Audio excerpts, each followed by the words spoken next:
हिमाचल जुर्म फाइल्स प्रस्तुत करता है सत्ता, अपराध और राजनीति की एक अनसुनी कहानी। यह कहानी है उस दौर की जब पूर्वांचल के छोटे से गांव टांडा का एक आम युवा हरिशंकर ब्राह्मणों के नए चेहरे के रूप में उभरा। गोरखपुर की यूनिवर्सिटी के कैंपस में शुरू हुई जातीय गुटबाजी ने कैसे एक छात्र को अपराध की दुनिया का बेताज बादशाह बना दिया और फिर उसी अपराध को राजनीति का रास्ता बनाकर उसने गोरखपुर से लेकर लखनऊ तक अपना हाथा फैला दिया। यह दास्तान है हरिशंकर तिवारी की, जो माफिया से माननीय और फिर मंत्री बने। यह उस युग की गाथा है जब पूर्वांचल की राजनीति बंदूक और दबदबे से चलती थी और हरिशंकर तिवारी इस ताकत का पर्याय थे। आइए जानते हैं एक ऐसे बाहुबली नेता की कहानी जिसने न केवल इतिहास रचा बल्कि राजनीति में अपराधीकरण की एक नई परिभाषा गढ़ दी। पूर्वांचल के गोरखपुर जिले का एक छोटा सा गांव टांडा। साल था 1933। देश अभी भी अंग्रेजी हुकूमत के बोझ तले था। गांव में सबसे ऊंची चीज थी शिव मंदिर का शिखर और सबसे इज्जत वाला घर पंडित भोलानाथ तिवारी का। पंडित भोलानाथ गांव में पूजा पाठ और ज्योतिष का काम करते थे। उनकी पत्नी एक अनुशासित, संस्कारों वाली लेकिन अंदर से मजबूत महिला। गरीबी थी लेकिन जातीय सम्मान बहुत ऊंचा। पंडित का बेटा होने का मतलब था कि गांव में हर कोई आदर से बात करता, मगर रोटी के लिए पिता को खेत में भी हाथ बंटाना पड़ता। बचपन से ही हरिशंकर बाकी बच्चों से अलग था, जिद्दी, निडर, सवाल पूछने वाला। चौपाल पर गांव के बुजुर्ग जब अंग्रेजों के खिलाफ बात करते तो वह चुपचाप सुनता और दिमाग में गांठ बांधता। ये बीज थे राजनीति के।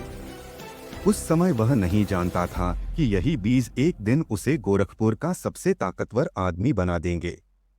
1950 का दशक। टांडा से गोरखपुर की यात्रा। इंटरमीडिएट, फिर बीए और फिर समाजशास्त्र में एमए के लिए गोरखपुर यूनिवर्सिटी में दाखिला। यहाँ माहौल अलग था, जहाँ एक तरफ बहस थी महंगाई, बेरोजगारी और भ्रष्टाचार पर, वहीं दूसरी तरफ जातीय गुटबाजी पनप रही थी। छात्र सभा में हरिशंकर का पहला भाषण। हम ब्राह्मण हैं और हमारे सिर पर किसी का हाथ नहीं, सिर्फ हमारी मेहनत है। झुकना हमें आता नहीं। भीड़ तालियों से गूंज उठी। उस दिन के बाद हरिशंकर सिर्फ एक छात्र नहीं रहा, वह ब्राह्मण युवाओं का नया चेहरा बन गया।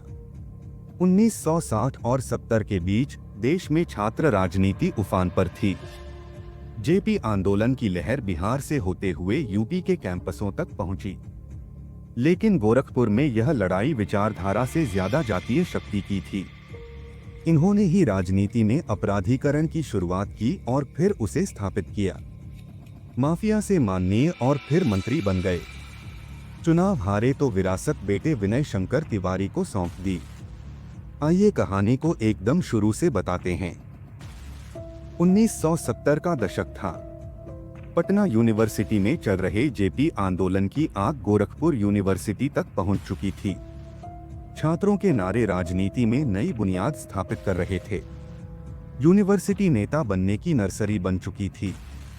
गोरखपुर यूनिवर्सिटी के नेता भला क्यों पीछे रहते, लग गए। उस वक्त दो गुट थे, पहला हरिशंकर तिवारी का और दूसरा बलवंत सिंह का। हरिशंकर ब्राह्मण छात्रों के मसीहा बन रहे थे तो बलवंत ठाकुरों के। इसी दौरान बलवंत सिंह को मिले वीरेंद्र प्रताप शाही। यहां से बलवंत की शक्ति दोगुनी हो गई। 1971 में इटली के मिलान शहर में छोटे छोटे गैंग बने, लूटपाट और मर्डर करते। 1973 में इसी पर फिल्म बन गई। फिल्म में गैंगवार शब्द का प्रयोग हुआ था। ये शब्द वहां कुछ सालों में खत्म हो गया, लेकिन पूर्वांचल में स्थापित हो गया। फिल्म का असली वर्जन गोरखपुर की यूनिवर्सिटी में देखने को मिला। 1975 में माइक से ऐलान होता था कि 12 बजे दोपहर से शाम 4 बजे तक कोई घर से नहीं निकले क्योंकि गोलियां चलेंगी। उस दौरान ताबड़तोड़ गोलियां चलती, सड़क सूनी रहती। प्रशासन भी 4 बजे के बाद ही घटना स्थल पर पहुंचता था। हरिशंकर तिवारी और बलवंत सिंह का गुट पैसा कमाने के लिए रेलवे स्क्रैप के ठेकों में पहुंच गया। यहाँ दोनों ने बढ़िया पैसा कमाया और हथियार खरीदे। दोनों गुटों के बीच कई बार गोरखपुर के बीच शहर में भिड़ंत हुई। गोलियां चली, निर्दोष लोग मारे गए। 30 अगस्त 1979 लखनऊ और गोरखपुर के छात्र संघ अध्यक्ष रह चुके कोडीराम विधानसभा सीट के युवा विधायक रविंद्र सिंह को गोली मार दी गई। उस वक्त सरकार में इलाहाबाद यूनिवर्सिटी के पूर्व छात्र संघ अध्यक्ष सत्यप्रकाश मालवीय मंत्री थे। रविंद्र के लिए तुरंत में स्टेट प्लेन की व्यवस्था की गई, लेकिन उसके पहले ही रविंद्र की मौत हो गई। इस तरह से ठाकुरों के नए नेता बनकर सामने आए वीरेंद्र प्रताप शाही। गोरखपुर शहर इन दोनों गुटों को अच्छे से जान गया था। अब वहां के लोग गोलीबारी से बचने के लिए इंतजाम कर चुके थे। सरकारी व्यवस्था घुटने टेक चुकी थी। यहां अब दोनों की मर्जी ही चलती थी। वीरेंद्र अपने महाराजगंज में तो हरिशंकर तिवारी गोरखपुर में दरबार लगाते। लोग अपनी समस्याओं को थाने या कचहरी ले जाने के बजाय इनके दरबार में पहुंचते और तुरंत निपटारा हो जाता था। ये क्रम चल ही रहा था कि हरिशंकर तिवारी ने राह बदल ली। 1985 में हरिशंकर तिवारी जेल में बंद थे। माफिया से माननीय बनना था, इसलिए चिल्लूपार सीट से निर्दलीय प्रत्याशी के तौर पर नामांकन कर दिया। हरिशंकर तिवारी के लोगों ने प्रचार किया। नतीजा आया तो हरिशंकर ने कांग्रेस के मार्कंडेय नंद को 21,728 वोटों से हरा दिया। देश में ये पहला मौका था जब कोई जेल के अंदर रहते हुए चुनाव जीता गया था। यहां से हरिशंकर तिवारी की शक्ति बढ़ गई। गोरखपुर के ही वीर बहादुर सिंह सीएम बने। उनकी आधी ताकत प्रदेश को संभालने और आधी गोरखपुर में माफियाओं को संभालने में लग रही थी। माफियाओं को कंट्रोल करने के लिए उन्होंने गुंडा एक्ट बनाया। हरिशंकर के अलावा लक्ष्मीपुर सीट, अब नौतनवा सीट से वीरेंद्र प्रताप शाही भी विधायक बने थे। बताया जाता है कि विधायक बनने के बाद दोनों ने अपने हाथ से अपराध करना बंद कर दिया था, लेकिन इनके लोग आपराधिक घटनाओं को अंजाम देते रहे और चुनाव दर चुनाव जीतते चले गए। वीर बहादुर सिंह गोरखपुर में हो रहे अपराधों में कौन शामिल था सब जानते थे। इससे निपटने के लिए गुंडा एक्ट बनाया। हरिशंकर की कहानी के बीच श्री प्रकाश शुक्ला के बारे में भी जानना चाहिए, क्योंकि वह श्री प्रकाश ही थे जिसने सीएम को मारने की सुपारी ले ली थी। दो गुटों की लड़ाई के बीच यूनिवर्सिटी में एक नया लड़का आया। नाम था श्री प्रकाश शुक्ला। खुराक बढ़िया थी, इसलिए शरीर भी बढ़िया हो गया। लोग बताते हैं कि 1993 में श्री प्रकाश शुक्ला की बहन के साथ छेड़खानी हो गई। श्री प्रकाश को पता चला तो उसने राकेश तिवारी नाम के व्यक्ति की सरेआम गोली मारकर हत्या कर दी। इस हत्या के बाद श्री प्रकाश का नाम गोरखपुर के हर घर तक पहुंच गया। श्री प्रकाश शुक्ला को पुलिस खोज रही थी। उस वक्त श्री प्रकाश को संरक्षण दिया हरिशंकर तिवारी ने। बताते हैं कि हरिशंकर ने श्री प्रकाश को बैंकॉक भेज दिया। मामला ठंडा हुआ तो वह वापस आ गए। श्री प्रकाश को पैसा, पावर और सत्ता चाहिए थी, इसलिए उसने बिहार के सबसे बड़े बाहुबली सूरजभान सिंह से हाथ मिला लिया। ये बात हरिशंकर तिवारी को पसंद नहीं आई, लेकिन श्री प्रकाश ने इसी दौरान एक ऐसा काम कर दिया जो हरिशंकर कभी नहीं कर पाए। श्री प्रकाश शुक्ला ने 1997 में महाराजगंज के बाहुबली विधायक वीरेंद्र प्रताप शाही की लखनऊ शहर के अंदर गोली मारकर हत्या कर दी। लोग बताते हैं कि यह हत्या हरिशंकर तिवारी के कहने पर की गई। कुछ लोग यह भी कहते हैं कि सबसे बड़ा डॉन बनने की चाहत में श्री प्रकाश ने ऐसा किया। बहरहाल इस हत्या के बाद श्री प्रकाश ने कई और अपराध किए। कहा जाता है कि श्री प्रकाश ने उस वक्त के सीएम कल्याण सिंह की हत्या के लिए 6 करोड़ की सुपारी ले ली। इसके बाद वह सरकार की नजर में खटक गए और एसटीएफ ने उनका एनकाउंटर कर दिया।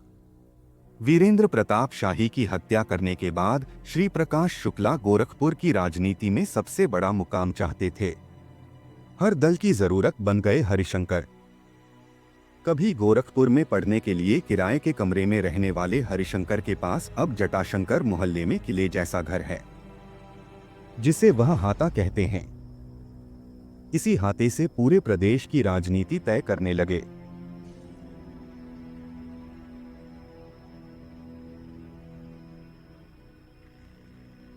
1996 में कल्याण सिंह की सरकार बनी तो साइंस एंड टेक्नोलॉजी मिनिस्टर बने। साल 2000 में स्टाम्प रजिस्ट्रेशन मंत्री हो गए। 2001 में राजनाथ सीएम बने तब भी मंत्रालय मिला। 2002 में मायावती सीएम बनी तब भी एक मंत्रालय हरिशंकर तिवारी को मिला। 2003 में सपा की सरकार बनी तो हरिशंकर तिवारी ने पासा पलटा और मंत्री बन गए। 2007 से अस्त की तरफ बढ़े हरिशंकर तिवारी हर पार्टी में रहे। 1996 से जिसकी भी सरकार बनी सभी में मंत्री बने, लेकिन 2007 से उनकी सियासत खत्म होने लगी। बसपा के टिकट पर चुनाव लड़ रहे पूर्व पत्रकार और श्मशान बाबा के नाम से मशहूर राजेश त्रिपाठी ने हरिशंकर तिवारी को 6,933 वोटों से हरा दिया। 2012 में वह फिर से चुनाव में उतरे। यहां फिर से बाजी राजेश त्रिपाठी ने मारी। हरिशंकर तिवारी चौथे स्थान पर पहुंच गए। इसके बाद उन्होंने तय किया कि अब चुनाव में नहीं उतरेंगे। 2 लगातार हार के बाद हरिशंकर तिवारी ने चुनाव लड़ना बंद कर दिया। उनके बड़े बेटे कुशल उर्फ भीष्म तिवारी 2009 में खलीलाबाद सीट से बसपा के टिकट पर सांसद बने, लेकिन 2014 में बीजेपी के शरद तिवारी और 2019 में प्रवीण निषाद से चुनाव हार गए। भांजे गणेश शंकर बसपा से एमएलसी बने। 2022 के उत्तर प्रदेश विधानसभा चुनाव में तिवारी परिवार को बड़ा झटका लगा। विनय शंकर तिवारी, जो 2017 में बसपा के टिकट पर चिल्लूपार से जीते थे, इस बार समाजवादी पार्टी से चुनाव लड़े लेकिन हार गए। भाजपा के राजेश त्रिपाठी ने उन्हें 21,645 वोटों के भारी अंतर से हराया। राजेश त्रिपाठी को 96,777 वोट मिले, जबकि विनय शंकर तिवारी को केवल 75,132 वोट मिले। यह चिल्लूपार सीट पर तिवारी परिवार के 3 दशकों के वर्चस्व का अंत था। 16 मई 2023 को गोरखपुर के बाहुबली नेता पंडित हरिशंकर तिवारी का 91 वर्ष की आयु में निधन हो गया। वे 3 साल से दिल की बीमारी से पीड़ित थे और कई अन्य उम्रजनित रोगों से भी ग्रसित थे। उनके निधन की खबर से गोरखपुर में शोक की लहर दौड़ गई और धर्मशाला स्थित उनके आवास पर हजारों समर्थक पहुंचे। समाजवादी पार्टी के राष्ट्रीय अध्यक्ष अखिलेश यादव सहित विभिन्न दलों के नेताओं ने शोक संदेश जारी किए। प्रवर्तन निदेशालय ईडी ने नवंबर 2023 में विनय शंकर तिवारी और उनके परिवार की 72.08 करोड़ रुपए की संपत्तियां जब्त कर दी। यह संपत्तियां गोरखपुर, महाराजगंज और लखनऊ में स्थित थीं, जिनमें कृषि योग्य भूमि, व्यावसायिक कॉम्प्लेक्स, आवासीय परिसर और भूखंड शामिल थे। 7 अप्रैल 2025 को ईडी ने विनय शंकर तिवारी को 754 करोड़ रुपए के बैंक धोखाधड़ी मामले में गिरफ्तार कर लिया। उनके साथ गंगोत्री एंटरप्राइजेज के जनरल मैनेजर अजीत पांडे को भी गिरफ्तार किया गया। गंगोत्री एंटरप्राइजेज लिमिटेड ने बैंक ऑफ इंडिया के नेतृत्व में 7 बैंकों के कंसोर्टियम से 1,129.44 करोड़ रुपए की क्रेडिट सुविधा ली थी। इस राशि को अन्य कंपनियों में डाइवर्ट कर दिया गया और वापस नहीं किया गया। बैंकों के कंसोर्टियम को 754.24 करोड़ रुपए का नुकसान हुआ। ईडी ने गोरखपुर, लखनऊ, नोएडा और मुंबई के 10 ठिकानों पर एक साथ छापेमारी की थी। 22 मई 2025 को इलाहाबाद हाई कोर्ट की लखनऊ बेंच ने विनय शंकर तिवारी और अजीत पांडे दोनों को जमानत दे दी। समाजवादी पार्टी के नेता आईपी सिंह ने इसे राजनीतिक प्रेरित मामला बताया और दावा किया कि ईडी अधिकारी इस मामले की जांच नहीं करना चाहते थे, क्योंकि यह एनसीएलटी कोर्ट में पहले ही निपट चुका था। 2022 में चिल्लूपार से जीते भाजपा विधायक राजेश त्रिपाठी ने तिवारी परिवार के खिलाफ सक्रिय रुख अपनाया। विनय शंकर तिवारी की गिरफ्तारी के बाद राजेश त्रिपाठी ने सोशल मीडिया पर वीडियो जारी कर दिवंगत हरिशंकर तिवारी के परिवार पर टिप्पणी की। इसके कारण क्षेत्र में तनाव बढ़ा और अप्रैल 2025 में एसएसपी ने राजेश त्रिपाठी की सुरक्षा बढ़ा दी। अब आधुनिक हथियारों से लैस पुलिसकर्मी उनकी सुरक्षा में तैनात हैं। योगी आदित्यनाथ की सरकार ने 2017 से माफियाओं और बाहुबलियों के खिलाफ जीरो टॉलरेंस की नीति अपनाई है। मुख्यमंत्री ने विधानसभा में गर्व से कहा कि माफिया की पैंट गीली हो जाती है जब उन्हें पुलिस गिरफ्तार करती है। योगी ने दावा किया कि राम मंदिर बनने से पहले ही माफिया का राम नाम सत्य कर दिया गया। उन्होंने कहा कि विपक्षी सरकारों में वन डिस्ट्रिक्ट वन माफिया की स्थिति थी, लेकिन उन्होंने इसका सफाया कर दिया। हिमाचल जुर्म फाइल्स के आज के अंक में इतना ही। हरिशंकर तिवारी के निधन के साथ ही पूर्वांचल में एक युग का अंत हो गया। जिस किले जैसे हाथे से उन्होंने दशकों तक राजनीति और अपराध की दुनिया को साधा, अब उसी परिवार पर कानूनी शिकंजा कसता जा रहा है। उनके बेटे विनय शंकर तिवारी की गिरफ्तारी और परिवार की करोड़ों की संपत्ति की जब्ती यह दिखाती है कि जिस ताकतवर साम्राज्य को हरिशंकर तिवारी ने बनाया था, वह अब ढह रहा है। योगी आदित्यनाथ की जीरो टॉलरेंस नीति ने उन माफियाओं की जड़ों पर चोट की है, जिन्होंने दशकों तक राजनीति को अपनी मुट्ठी में रखा। जिस तरह हरिशंकर तिवारी ने अपने समय में हर पार्टी के साथ सत्ता का स्वाद चखा, उसी तरह आज उनके परिवार को सत्ता के बदलते रुख का सामना करना पड़ रहा है। चिल्लूपार सीट पर तिवारी परिवार के 3 दशकों के वर्चस्व का अंत और उनके राजनीतिक प्रतिद्वंद्वी राजेश त्रिपाठी की बढ़ी हुई सुरक्षा यह संकेत देती है कि पूर्वांचल की राजनीति में एक नया अध्याय शुरू हो चुका है, जहां बाहुबल की पुरानी परिभाषाएं अब बदल रही हैं।